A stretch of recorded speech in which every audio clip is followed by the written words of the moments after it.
Yo, yo, yo, what's going on out there, Fight War? This your boy Money back with another one, fam. And this one here is on arguably the greatest fight of all time and a future Hall of Fame in this fight game. We have Errol the True Spence Jr., the king of the welterweight division, the WBC, the IBF, and the Super WBA Unified World Champion. Then we have Floyd Money Mayweather, arguably the greatest fighter of all time, the 5-division world champion, the man that helped revolutionize the game and take the fight out of the promoter's hands and put it into the fighter's hands. Now, everybody know Errol Spence and Floyd Mayweather had a marvelous sparring, everyone. I want y'all to listen to what Nate Jones had to say about Floyd knocking out Errol Spence, and I'll be back with the great assessment, family. We're pulling on this nigga, giving him more confidence by bagging up, and when he throw a punch, you jump back big and jump back small, jump back enough just to make a miss. So Floyd said, Floyd, when you get in the middle, when you sit down that motherfucker every now and then, sit down and run some of the middle. Boy, hit that motherfucker with an uppercut and hurt him. Boy, almost knocked him out. Everybody started saying this, that, and the third about in training camp. Nobody ever seen Floyd rattle in training camp or buckle. I've seen Errol Spence buckle from Floyd Mayweather. Floyd never buckled that night, but Floyd never buckled in the sparring session. But Errol gave him some of the best work I've ever seen.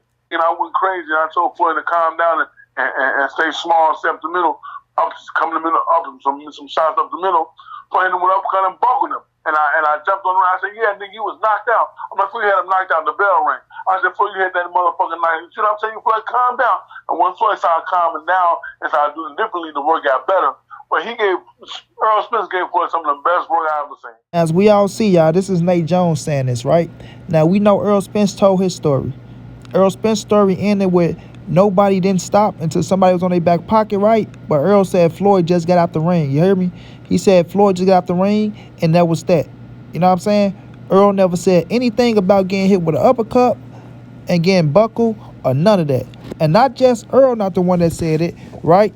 You got a lot of people that was at the sparring as well that never talked about Errol getting hit with the uppercut.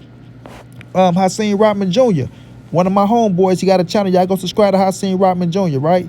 He never talked about Errol Spence getting hit with an uppercut. He told the stories 1,000 times. You understand what I'm saying? Travis Holyfield, his big brother, talked about the story. He never said nothing about buckling Errol Spence. Floyd Money Mayweather himself, Floyd himself never talked about hitting Errol Spence with the uppercut and making him buckle neither. So, my question to everybody, do y'all believe that Floyd Money Mayweather hit Errol Spence with an uppercut that buckled him and had him knocked out and then at the bell ring, right? Or do y'all feel like Nate Jones, as a good friend of Floyd Mayweather and the man that they said gave Floyd some of the best work that they ever seen, is just making up shit? You know what I'm saying? Because, a lot of people say that Nate Jones, he's drinking a lot of things of that nature too, right? And this is no knock to him, none of that shit, because, when Nate said what he said about Errol Spence, a lot of people got on Nate's ass because, he dip and dab himself, right? But the thing is, did Nate really see Floyd Mayweather hit him with an uppercut that buckled Errol Spence and hurt him? Or do y'all believe Nate just doing that for his homeboy? Because we all know the story that goes around that Errol Spence got in Floyd's ass, getting them together for the Robert Agosto Guerrero fight. And Floyd said Errol made him as sharp as ever. You feel me? Like I said, Errol Spence told this sparring story plenty of times, y'all. Plenty of times. You know what I'm saying? He most definitely said it on the Pivot podcast with Ryan Clark, Cheney, Crowder, and Fred Taylor. You know what I'm saying? Jacksonville running back Fred Taylor, right? Errol talked about the sparring there. Errol talked about the sparring on Sway in the morning. I think Errol talked about the sparring on the Breakfast Club, but I know for sure Sway in the morning and on the Pivot podcast, and then off and on little interviews here and there where Errol talked about it. But for sure Sway in the morning and the Pivot podcast, Errol Spence got real and deep with the sparring session, letting people know what happened, and that him and Floyd was having great work. You understand? Errol Spence was getting in his ass, things of that nature. Then the sparring was over with. Spence said he got out the ring, and Floyd said, "You all right for a bitch?" Right? Errol said, "What?" Like he ain't hear him at first. Then Floyd said it again. "You all right for a bitch?" Then Errol like, "What, nigga, who you talking to? I know you ain't calling me no bitch." Right? Then Errol said, "Floyd was I'm talking to you." Then Errol told him, "Shit, put your shit back on. Shit, we can go until somebody drop. Meaning we can get in this bitch and spar to the end until somebody fall on their ass, right? Until somebody fall on their ass on their back pockets." Errol said, "Get back in there." Boom, they got the going. We all know the doghouse rules. Ain't no time, partner. Did I just catch Nate Jones in a lie? We all know the doghouse rules. Ain't no time, baby. Ain't no time. You feel me? So Earl said he got in that bitch, they got the going. Boom. He said it was good work though, like we giving each other good work. Then he said Floyd just got out the ring. Yeah, Floyd just got the ring. They like, he just got the ring? What that mean? He like, shit. Y'all put 1 and 2 together. What made him just get out the ring, goddamn me? Y'all put 1 and 2 together and then come back and try to sum that shit up. You feel me? Straight like that, bro. So, did Nate see Floyd hurt and hit Errol Spence with a big shot that froze him up and things of that nature, and nobody didn't say, ooh, go crazy, or nobody else talk about that uppercut? You mean to tell me, Nate, you jumped up on the ropes and hit Errol you jumped up on the ropes, you coached Floyd Mayweather to stop moving so much, to stay right in the middle, stay sharp, right, move back a little bit, catch his ass running up the middle, hit him with something, and Floyd hit him with an uppercut, hurt him, right, buzzed his ass, and nobody else seen it. How big the fucking gym was, the doghouse spawn, everybody around the fucking thing smacking on the mat. Nobody else seen that infamous uppercut but you, Nate. I don't know about that. And I'm waiting on Errol Spence to respond, y'all. So I hit EJ up. You hear me? I hit Errol Spence up. I said, damn, bro. Nate Jones said Floyd Mayweather knock you out, cuz. And I sent them the little clip that I let y'all hear. So we waiting on EJ response. And when EJ give me that response, y'all know I'm bringing it to y'all. I love y'all, man.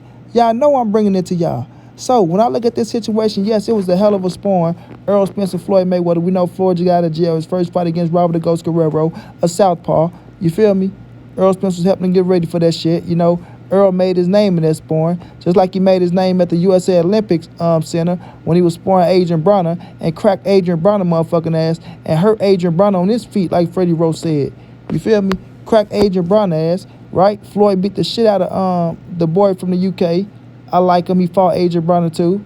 Floyd put hands on him. That's sparring on YouTube. Ashley Therapine.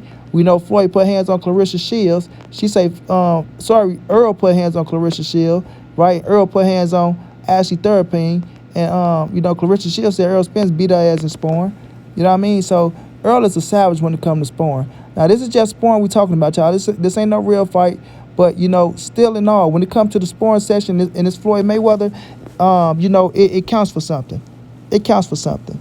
You understand? It's like playing one-on-one pickup basketball against Michael Jordan and Kobe Bryant, and you do your thing. You feel me? People go give you your just doing your credit. So Errol Spence deserves his just doing his credit for going in that motherfucking sparring section and putting hands on Floyd Mayweather, and everybody give him credit for it. Now, shout out to Nate. He did say Earl gave him some of the best work he ever seen, and, if he was the one that gave Floyd's best competition, he said you can take that down and put Errol Spence up there. So we can all see that Errol Spence gave Floyd his worst sparring section ever, right? This is documented. Everybody's saying this shit. This is scientifically proven. Like my dog Love When I Hate One say, this is scientifically proven, right? So at the end of the day, man, we got to get EJ's just doing his credit. Now, when it comes to Floyd, in 16-ounce gloves against Errol Spence, hitting him with an uppercut that buckled him and hurt him, it's going to take me a little bit more to convince me that Floyd Mayweather hurt and buckled Errol Spence, and then the bell ring that saved him. It's going to take a little bit more than that, to convince me. Because I'm quite sure Errol Spence would have talked about that shot. He would have talked about that shot, and a lot of other people that saw that sparring would have been talking about that shot. Only thing that they talk about is Errol Spence giving Floyd ass that good work, like you said. It was back and forth good because Floyd settled down and landed some shit. But other than that, Errol Spence got the best of Floyd Money Mayweather in that sparring, ladies and gentlemen. I don't believe Floyd Mayweather hit him with something and hurt him. But like I say, it take a little bit more convincing. That could be true. But we need Floyd to say it, we need Earl to say it, and we need a couple more people to come out and say that Floyd, step back here, EJ, with a uppercut that he ran into and hurt and buzzed his ass like EJ did Adrian Bronner at the Olympic Center, bro. It's hard to believe that he did that, Nate Jones. Not discrediting you, right? But you need a little bit more proof. A little bit more proof. But shouts out to EJ. That's my guy right now. Y'all know Floyd's my GOAT. Sparring makes you better. It's not like it's a real fight. You know what I'm saying? But at the end of the day, both of these boys, they got in that ring, they did what they did, and we can talk about it today and tomorrow and further on. You know what I'm saying? So shouts out to them for making their history, and shouts out to everybody else for keeping it true, keeping it real. Nate, you need a little bit more proof for me to believe it. That's all I'm saying. Until then, it's your boy Monty. It's the NSBC moving. Everybody safe in these streets. Hit them thumbs up. Subscribe to the channel. If you want to donate, OG Money on Cash App. TreyHouse52@gmail.com on PayPal. If not, just tell a friend. Hit that subscribe button. Like, comment, share the videos. And y'all know how your boy get down, man. Big dog status, family.